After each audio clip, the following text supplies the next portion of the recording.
আমাদের রাজনীতি এবং আমাদের যে রাজনৈতিক সংস্কৃতি, এই দুটোর সঙ্গে সামাজিক মাধ্যম একেবারে অঙ্গাঙ্গিভাবে জড়িয়ে পড়েছে। সামাজিক মাধ্যম বলতে ফেসবুক, টুইটার, ইউটিউব, লিঙ্কডইন ইত্যাদি। তবে ইউটিউব এবং ফেসবুক এই সামাজিক মাধ্যমগুলোর মধ্যে সবচেয়ে বেশি গুরুত্বপূর্ণ ভূমিকা পালন করছে, এমনকি মূলধারার গণমাধ্যমের চাইতেও বেশি। এবং এটা কেবল যে মাত্র বাংলাদেশ তা নয়। আপনি যদি আল জাজিরার কথা চিন্তা করেন, তারপর সিএনএন এর কথা চিন্তা করেন, তো সেই সিএনএন কিংবা আল জাজিরাতে যদি একটা রিপোর্ট হয়, প্রতিবেদন তৈরি করা হয়, সেটি কত মানুষ দেখলো বা ওটার যে গ্রেড, এর সব কিছু নির্ভর করে যে ওই প্রতিবেদনটি সামাজিক মাধ্যমে কিভাবে এটা গ্রুমিং হলো, ব্র্যান্ডিং হলো, ট্রেন্ডিং হলো। খুবই গুরুত্বপূর্ণ একটা বিষয়। কিন্তু ইউটিউবে দেখা গেল 1 লাখ লোক দেখলো না, ইট মিনস এটা একেবারে জলে মারা গেল। ঠিক আছে, এটা সিএনএন এ প্রকাশিত হোক কিংবা বিটিভিতে প্রকাশিত হোক কিংবা আল জাজিরাতে প্রকাশিত হোক কিংবা এনটিভিতে প্রকাশিত হোক, এটা কোনো সমস্যা নয়। সমস্যা হলো যে কোনো একটা নিউজ ইদানিংকালে সামাজিক মাধ্যমে কতটা ভাইরাল হলো, কতটা গুরুত্ব পেল, তার উপর নির্ভর করে ওই নিউজটির effect, side effect, after effect. তো সেই দিক থেকে এখন সামাজিক মাধ্যমের রাজত্ব, বিশেষ করে ইউটিউবের রাজত্ব। বাংলাদেশে বসে যারা ইউটিউব করছেন কিংবা দেশের বাইরে বসে ইউটিউব করছেন, তারা সবাই এখন যারা এই ইউটিউব দেখেন তাদের নিকট এবং যাদেরকে উদ্দেশ্য করে এই কন্টেন্টগুলো তৈরি করা হয় তাদের নিকট খুবই গুরুত্বপূর্ণ। এবং সেই ইউটিউবে ইদানিংকালে একটি কথা রীতিমতো ভাইরাল হয়ে পড়েছে, সেটা হলো কচু ক্ষেত। তারপরে কচু ক্ষেতের দালাল, তারপর কচু ক্ষেতের এজেন্ট, কচু ক্ষেতের রাজা। ইদানিং এই বাংলাদেশের রাজনীতির বিষয়ে শব্দগুলো খুব ভাইরাল হয়ে পড়েছে। এখন আসলে এই কচু ক্ষেত কি? আপনারা জানেন যে মিরপুরের একটি এলাকার নাম, সেটা হলো কচু ক্ষেত। এবং সেই কচু ক্ষেতের কাছাকাছি বা কচু ক্ষেত এলাকার মধ্যে 3 বাহিনীর যে গোয়েন্দা সংস্থা, কম্বাইন্ড যেটা ইন্টেলিজেন্স ডিপার্টমেন্ট রয়েছে, সেটা হলো ডিজিএফআই। তো সেই ডিজিএফআই তাদের যে হেডকোয়ার্টার, এটি কচুক্ষেতে অবস্থিত। যে আয়নাঘর, সেই আয়নাঘরগুলো, অনেকগুলো আয়নাঘর বাংলাদেশে হয়েছে, তার মধ্যে সবচেয়ে জঘন্যতম আয়নাঘরটি তাও এই কচুক্ষেতে অবস্থিত। বাংলাদেশের রাজনীতিতে এই ডিজিএফআই এর গুরুত্ব এবং তাদের নানা রকম মন্দ কর্ম একই সঙ্গে আলোচিত এবং সমালোচিত।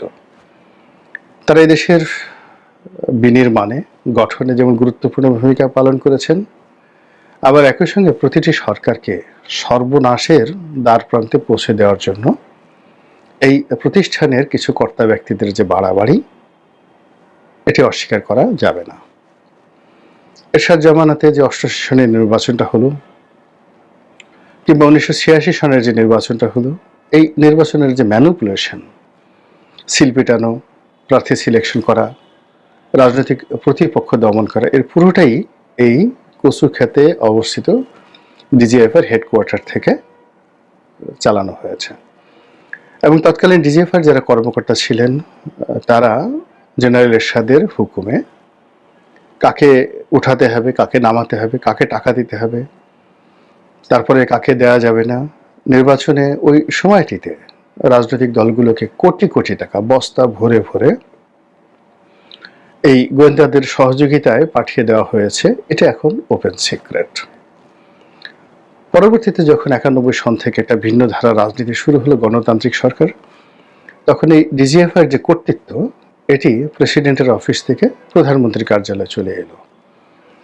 এবং ডিজিএফআই যিনি প্রধান ডিরেক্টর জেনারেল, তিনি এবং আরো কয়েকগুলো গুরুত্বপূর্ণ পোস্ট রয়েছে এখানে, তারা সবাই মূলত প্রধানমন্ত্রীর কাছে সরাসরি রিপোর্ট করেন, একইভাবে এনএসআইও।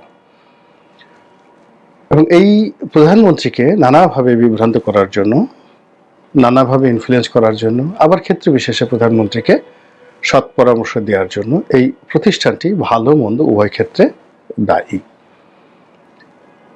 বিএনপির এক প্রথম জামানা 91 থেকে 96, এখানে ডিজিএফআই নেতিবাচক ভূমিকা নিয়ে অতটা আলোচনা হয় না। এর কারণ হলো সরকারটা সর্বোচ্চ গণতান্ত্রিক পর্যায়ে ছিল এরশাদের পতনের পরে। ওই সরকারের যদি খারাপ দিক ধরেন তাহলে এরশাদের প্রতি জুলুম এবং অত্যাচারে তারা খুবই নিষ্ঠুরতা দেখিয়েছিল। এছাড়া 91 থেকে 96 পর্যন্ত বেগম জিয়ার নেতৃত্বে যে সরকার ছিল, one of the finest government ever we seen after the liberation in Bangladesh. আবার একই ধারাবাহিকতায় যখন 96 থেকে 2001 সনে আওয়ামী লীগ ক্ষমতায় এলো, ওই সময়টাতে আওয়ামী লীগের যে বাড়াবাড়ি, সেটা ছিল সব জায়গাতে বঙ্গবন্ধু, সব জায়গাতে শেখ রাসেল, সব জায়গাতে শেখ কামাল, শেখ পরিবারের বাড়াবাড়ি। এটা দৃষ্টিকটু ছিল, কিন্তু এটা কোনো অবস্থাতে হার্মফুল ছিল না, কানে বাজত। সব জায়গাতেই বঙ্গবন্ধু, সব জায়গাতেই শেখ মুজিব। এই ছাড়া যদি আপনি পুরো জমানাটাকে ধরেন, তবে ওয়ান অফ দ্য ফাইনেস্ট যাকে বলা হয় শাসন ব্যবস্থা।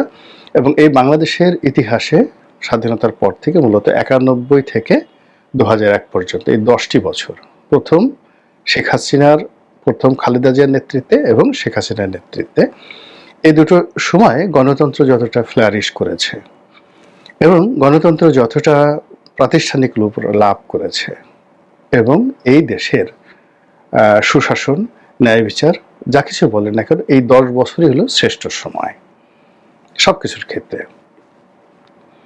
পরবর্তীতে এটা 2001-এ এসে আবার এই কচু খাতের কবলে পড়ে যায় বিএনপি সরকার। আবার 111-এর সময় তো এখানে মোটামুটি কচু খাতের রাজত্ব ছিল। মঈনুদ্দিন ফখরুদ্দিন সরকারের যারা কর্তা ব্যক্তি ছিলেন, সেটা মিস্টার মঈনুদ্দিন কিংবা মিস্টার ফখরুদ্দিন, অথবা ধরেন কোনো মন্ত্রী মিনিস্টার, কচু খাতের যে একজন কর্নেল পদমর্যাদার, এমনকি একজন ব্রিগেডিয়ার পদমর্যাদার, খোলামেলা বলে যেমন ব্রিগেডিয়ার বাড়ি, তো ব্রিগেডিয়ার বাড়ির যে ক্ষমতা, এই ক্ষমতা মঈনুদ্দিন সাহেব কিংবা ফখরুদ্দিন সাহেবের চাইতে কোনো অংশে কম ছিল না।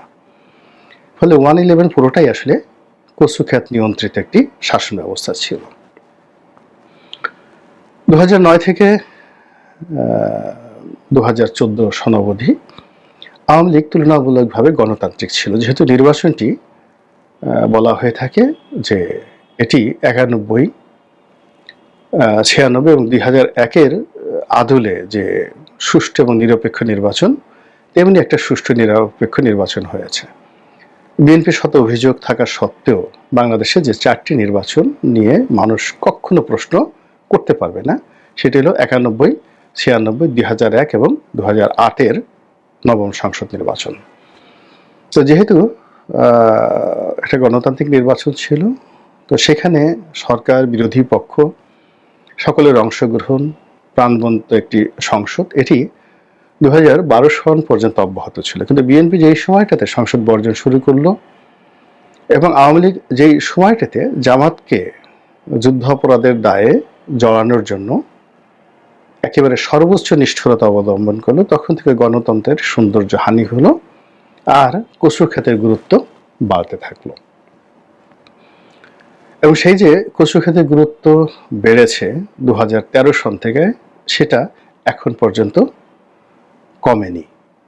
এখন ভিন্ন আঙ্গিকে, নিষ্ঠুরতা নেই, তারা গুম করছে না, কিন্তু রাজনীতির পেছনে যে কলকাঠি কিংবা যমুনার যে বাতাস, যমুনার যে ঢেউ, ডক্টর মোহাম্মদ ইউনূসের যে অভিব্যক্তি, সব কিছুর মধ্যে একটা কচুক্ষেতি কেরামতি রয়েছে।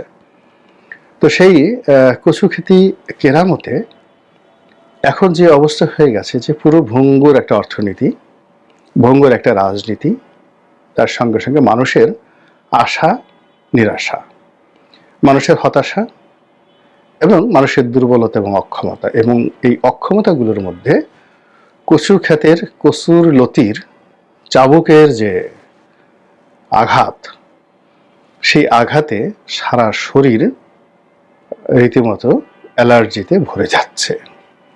আপনারা জানেন যে কচু একটি সবজি, যা খেলে আপনার শরীরে প্রচুর অ্যালার্জি হয়। সেটা কচুর পাতা খান, কচুর ডগা খান, কিংবা কচু খান, কিংবা কচুর লতি খান। কচুর লতির সঙ্গে আপনি চিংড়ি মাছ দেন অথবা সর্ষে দেন, কিন্তু এর অ্যালার্জি আপনি দমন করতে পারবেন না। একইভাবে বাংলাদেশের রাজনীতি ৮০-র দশক থেকে আজ অবধি যেভাবে এই সংস্থাটি অর্থাৎ ডিজিএফআই এর কবলে পড়েছে,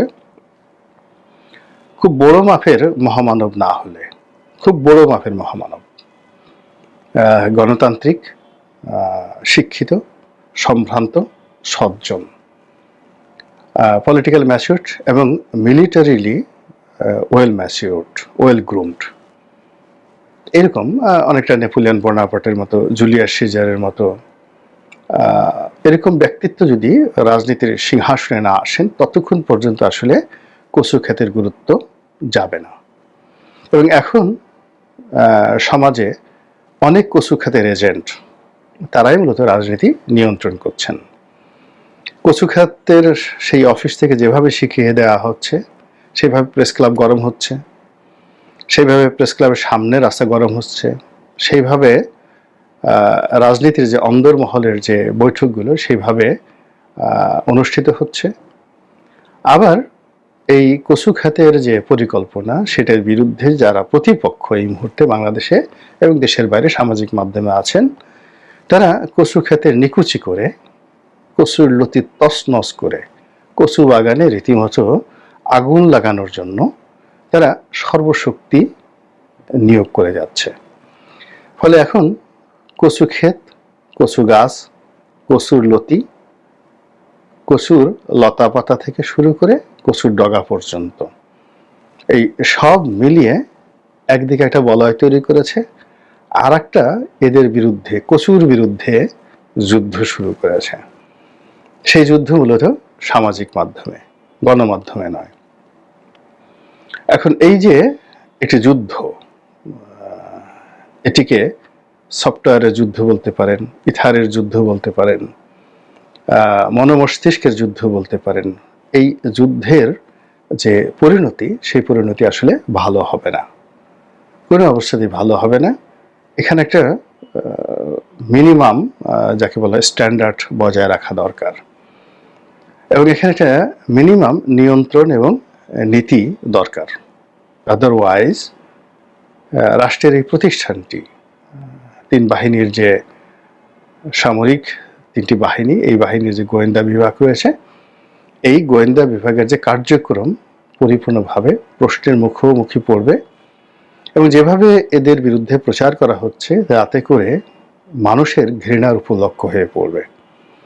এবং রাষ্ট্রের কোনো প্রতিষ্ঠান যদি মানুষের ঘৃণার উপলক্ষ হয়ে যায়, তখন আর সেই প্রতিষ্ঠানটি কার্যকর থাকে না, এবং সেই প্রতিষ্ঠানটিকে অনেক সময় ব্যান্ড করে দিতে হয় এবং নতুন করে কোনো একটা জিনিস তৈরি করতে হয়। মহান আল্লাহ আমাদের সবাইকে হেদায়েত দান করুন এবং